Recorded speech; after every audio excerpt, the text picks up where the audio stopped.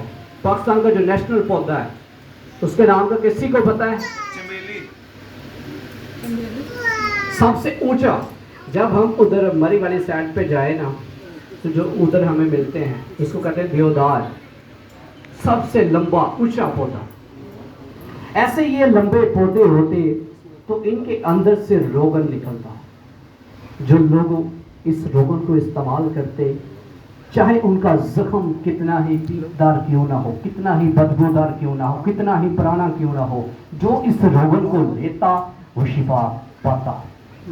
تحریک بتاتی ہے کہ سکندر اعظم کو ایک دفعہ زخم لگا، اس نے روغن کو استعمال کیا تو وہ چنگا ہو گیا، اور بھی بہت سارے عمرہ بادشاہ نے استعمال کیا۔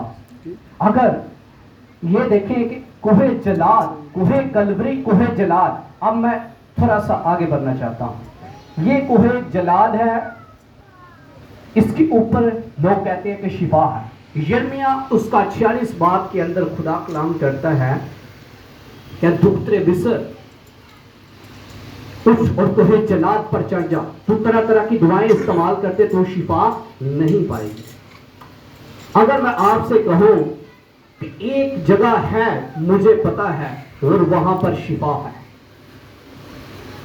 خدا کہتا ہے دختر مصر اٹھ اور کوہ جلاد پر چڑھ جا، تو طرح طرح کی دعائیں استعمال کرتے تو شفا نہیں پائے گی۔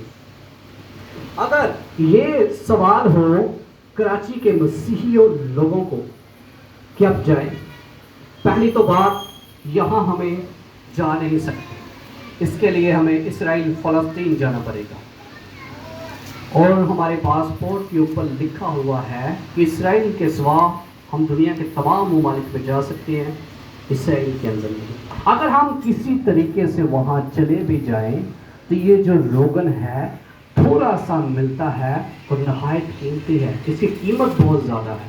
پہلی تو بات ہمارے پاس ٹکٹ خرچہ نہیں ہوتا، جب ادھر پہنچ جائیں تو ہمارے پاس اس کو خریدنے کے لیے اتنی رقم نہیں ہوتی ہے، ہم وہاں جا نہیں سکتے۔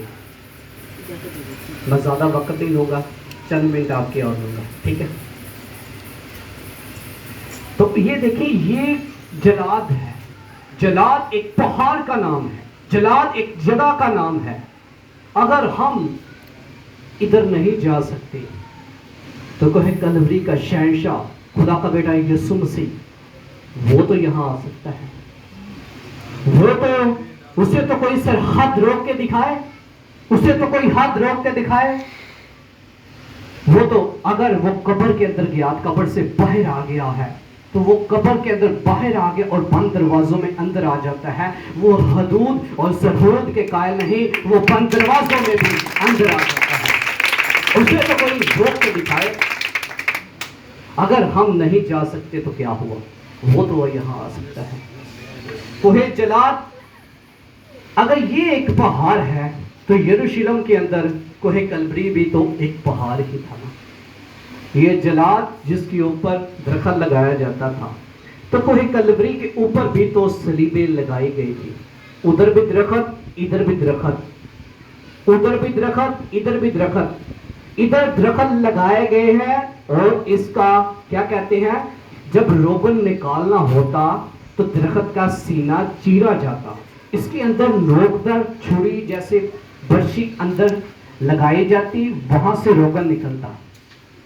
ایسے ہی یہ کوہ جلاد اور کوہ کلوری، اس کے اوپر درخت لگائے گئے جہاں سے روغن نکلتا ہے، اور وہاں پر 3 صلیبیں لگائی گئی جو درختوں کو کاٹ کر بنائی گئی۔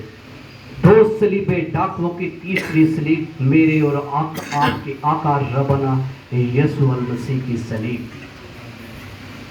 یہ دیکھیں کہ جیسے ہی میرا اور آپ کا آقا ربنا یسوع المسیح کی مصلوبیت کا حکم ہوا، اس کو صلیب دیا گیا، اس نے تمام کلمات صادر فرمائے، تو یہودیوں نے رومیوں سے کہا ہمارا سبت شروع ہونے والا ہے، لہٰذا یہ جو لاشیں ہیں ان کو آپ سلیب سے اتار لو۔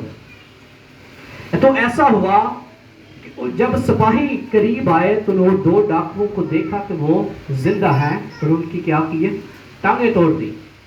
جب یسوع مسیح کے قریب آئے تو انہوں نے دیکھا کہ اس کی میرے آقا کی سانس رکی ہوئی ہے، وہ خاموش ہے، دل کی دھڑکن بند ہے۔ تو انہوں نے ٹیسٹ کرنے کے لیے کیا کیا؟ ادھر درخت کا سینہ چیرا جاتا روغن لینے کے لیے، ادھر ٹیسٹ کرنے کے لیے نیزہ بالا یسوع کی پسلی میں مارا، تو وہاں سے تینوں کا سردار یسوع کا خون بہ نکلا۔ وہ جو روغن ہے بیرونی بیماریوں کو اچھا کرتا ہے، لیکن یسوع کا لہو جو ہے اندرونی بیماریوں کو اور بیرونی کو بھی چنگا کر دیتا ہے۔ چاہے آپ کا روگ کیسا ہی کیوں نہ ہو، چاہے آپ سالوں سال بیمار کیوں نہ ہو، وہ آپ کو شفا دینے کی قدرت رکھتا ہے۔ ہاللویا، زوردار تالیوں سے یسوع نام کریں۔ تو وہ جو روغن ہے وہ نہایت قیمتی ہے، یسوع کا لہو بیش قیمتی ہے۔ دنیا کی ساری کرنسی، دنیا کے سارے ڈالر، دنیا کے سارے ہیرے، دنیا کے سارے جوہرات، دنیا کے سارا پیسہ، سونا چاندی، ان کا انبار ایک طرف کر دے اور دوسری جانب میرے یسوع مسیح کے خون کا ایک مائنس سا قطرہ رکھ دے، تو یہ ساری کرنسی اس قابل نہیں ہے کہ میرے یسوع کے لہو کو بھی خرید سکے، کیونکہ وہ بیش قیمتی ہے۔ وہی لہو آپ کے لیے بہایا گیا ہے، وہی لہو آپ کے لیے بہایا گیا ہے۔ شفا کے چشمے، ہمارا مضمون کیا تھا؟ ہمارا مضمون کیا تھا؟ کراچی والوں، بھائی صاحب مجھے سائٹ لے کے آئے ہو کہ تم ہاں بولنا ہے، باقی یہی نہیں بولنا۔ میں نے تو کی تو نہیں ہے پاس صاحب، یہ دیکھیں مجھے پتا ہے کراچی والوں آپ کو کلام آتا ہے، جب آیت آپ اپنے منہ سے نکالیں گے خدا آپ کو برکت دے گا۔ تو آپ چاہتے ہیں کہ برکت، یہ آپ کی ہیلنگ میٹنگ تھی، شفائیہ عبادت تھی، مجھے نہیں تھا پتا، لیکن یہ سرمن آپ لوگوں کے لیے تھا۔ تو یہ دیکھیں وہ جو روغن ہے تھوڑا سا ملتا ہے بہت قیمت سے، لیکن یسوع کا لہو آپ یہاں بیٹھ کے مانگیں، آپ کی زندگی کے اندر جاری ہو جائے گا۔ شفا کا چشمہ، چشمہ بہتا، کبھی کتنے ہیں جنہوں نے چشمہ بہتا ہوا دیکھا ہے؟ کبھی دیکھا آپ نے چشمہ بہتا ہوا؟ کبھی آپ کا کبھی دیکھا ہوا آپ نے کسی جگہ پر گئے ہیں اور چشمہ بہ رہا ہے؟ آپ نے دیکھا بھائی؟ یہ بھائی کہہ رہے ہیں میں نے دیکھا، چشمہ بہتا رک جاتا۔ یسوع کے لہو کا چشمہ آپ کی زندگی میں بہے گا، رکے گا نہیں، وہ آپ کو بحال کر دے گا، آپ کو سرفراز کر دے گا۔ سرفرازی جو ہے یہ نہ مشرق سے ہے، نہ مغرب سے ہے، نہ شمال سے ہے، نہ جنوب سے ہے، سرفرازی خداوند کی طرف سے ہے۔ شفا کے چشمے، یسوع مسیح، اب میں جلدی سے آگے بڑھوں گا، میں زیادہ وقت نہیں لوں گا، چند منٹ اور خدا کے کلام پر غور کریں۔ یسوع مسیح جب یروشلم میں چلتا تھا تو چلتے چلتے اگر کوئی اس کی پوشاک کا کنارہ چھو لیتا تو وہ چنگا ہو جاتا، اگر یسوع کسی کو چھو لیتا تو وہ بھی چنگا ہو جاتا۔ اگر چلتے چلتے میرا ایمان ہے کہ رستے میں اگر قبر آ گئی ہے اور میرے آقا کا سایہ اس قبر پر پڑا ہے تو اس مردے نے زندہ ہونا ہے، کیونکہ میرے راستے آقا کا سایہ اس قبر پر پڑا ہے۔ یسوع مسیح چل رہے تھے، یروشلم کے اندر چل رہے تھے، چلتے چلتے وہ جا رہے تھے، رستے میں جس خاتون کو 12 برس سے خون جاری تھا اس نے اپنے دل میں ڈال لیا تھا کہ اگر میں اس کی پوشاک کا کنارہ ہی چھوڑوں گی تو میں شفا یاب ہوگی۔ یسوع مسیح جب جا رہے تھے تو بھیڑ اس کے ساتھ جا رہی ہے، تو جیسے ہی خواتین نے، اس عورت نے یسوع مسیح کو چھوا، اس نے کہا مجھ میں سے قوت نکلی ہے، مجھ میں سے قوت نکلی ہے۔ جیسے ہی اس نے اس کی پوشاک کا کنارہ چھوا وہ بالکل چنگی ہو گئی۔ یسوع مسیح نے کہا کہ یہاں پر روغن بلسان کام نہیں کرے گا، میرے لہو کی قدرت تیری زندگی کے اندر کام کرے گا۔ اگر وہ کہتی کہ میں جا کر آقا کو بتاؤں گی تو مرد ہی مرد سارے ہوں گے، اور ذات ہے، اس نے کہا کہ مجھے شرمندگی ہوگی۔ اس نے کہا میں تجھے شرمندہ نہیں ہونے دوں گا، میں آج تیرا فخر سے سر بلند کر دوں گا۔ یہاں پر روغن بلسان نہیں، میرے لہو کی قدرت تیری زندگی پر کام کرے گی جو تیرے خون کو بند کر دے۔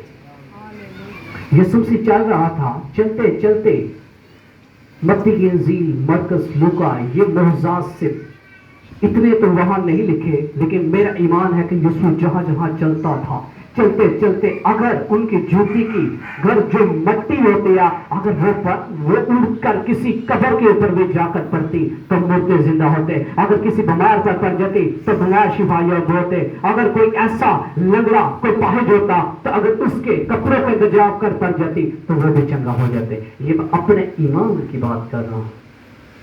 تو ایسا ہوتا تھا، یسوع مسیح یروشلم میں چلتا، لوگ اس کو چھوتے، شفا یاب ہو دیتے۔ تو اگر یسوع کسی کو چھو لے تو وہ بھی شفا یاب ہو دیتے۔ چلتے چلتے راستے کے اندر کوڑی آ گیا تو وہ کہہ رہا ہے نپاک نپاک نپاک، کوئی مجھے چھوے نہ کیونکہ میں کوڑی ہوں، کوئی مجھے چھوے نہ میں کوڑی ہوں۔ اور کوڑیوں کے لیے یہ فتویٰ تھا، اگر کوئی اسے چھو لیتا تو اس کی موت بہت بھیانک ہوتی تھی۔ وہ چلا رہا ہے، یسوع مسیح رستے میں ہے، وہ آگے سجدے میں گرا ہوا اور ایک ہاتھ بلند کر کے کہہ رہا ہے نپاک نپاک نپاک، کوئی مجھے چھوئے نہ کیونکہ میں کوڑی ہوں۔ یسوع نے کہا تو کوڑی ہے، میں تو شافی ہوں۔ تو کوڑی ہے لیکن میں تو شافی ہوں۔ جیسے یسوع مسیح آگے بڑھا، پیچھے لوگوں نے پتھر پکڑے ہوئے ہیں، یسوع مسیح آگے بڑھ رہا ہے، لوگ ایک دم ریڈی ہو گئے پتھر مارنے کے لیے۔ جیسے یسوع مسیح بالکل قریب کیا، لوگ ریڈی ہو گئے۔ یسوع مسیح نے اس کا اپنا ہاتھ اس کے اوپر رکھا، اس کا بدن نزیدہ بچے کی مانند ہو گیا، پتھر وہاں کے وہاں ہی رہ گئے۔ آج وقت ہے، اگر آپ اسرائیل فلسطین نہیں جا سکتے تو یسوع مسیح تو یہاں پر آ سکتا ہے۔ اسے تو کوئی گورنمنٹ روک کے دکھائے، کوئی سرحد کو روک کے دکھائے، وہ حدود اور سرحد کے قائل نہیں، وہ حد اور سرحدوں کو توڑ کر آ جاتا ہے، وہ بند دروازوں میں آ جاتا ہے۔ ابھی آپ کے پاس وقت ہے، آپ اسے چھونا چاہتے ہیں یا چھونے دیں گے؟ یہ آپ پہ، آپ اسے چھونے دیں گے یا چھونا چاہتے ہیں؟ اگر آپ اسے چھوئیں گے تو آپ کے بدنوں میں شفا جاری ہو جائے گی، اگر وہ چھوئے گا تو پھر کیا ہوگا؟ وہ یروشلم کے اندر چلتا تھا تو یہ سب کچھ ہوتا تھا، چلتے چلتے اگر وہی یہاں پر آ کے رک جائے، کیونکہ اس کا وعدہ ہے جہاں میرے نام سے 2 یا 3 اکٹھے ہوں گے وہاں میں کیا ہوں، موجود ہوں یا موجود ہوں، موجود۔ تو یہاں پر آپ کا ایمان ہے کہ وہ یہاں پر ہے؟ اگر وہ یہاں پر ہے تو پھر اس سے کہیں کہ میری بیماری کو چنگا کر۔ اگر آپ اپنے گھر سے کیسے آئے مجھے نہیں پتا، اگر آپ کے پاس کوئی پرابلم ہے، کوئی مسئلہ ہے، بیماری ہے، جاب کا مسئلہ ہے، خدا کا بیٹا یسوع مسیح یہاں پر ہے، اس سے کہیں۔ وہ آج آئے تو آپ خالی ہاتھ ہیں، خالی ہاتھ جائیں گے نہیں، کیونکہ آپ زندہ خدا کے بیٹے یسوع کی حضوری میں ہیں۔ لوگ آتے تو خالی ہاتھ ہیں لیکن جاتے جولیاں بھر کر ہیں۔ آپ کا ایمان ہے؟ آئے اپنی آنکھیں بند کریں اور اپنے قدموں پر کھڑے ہو جائیں۔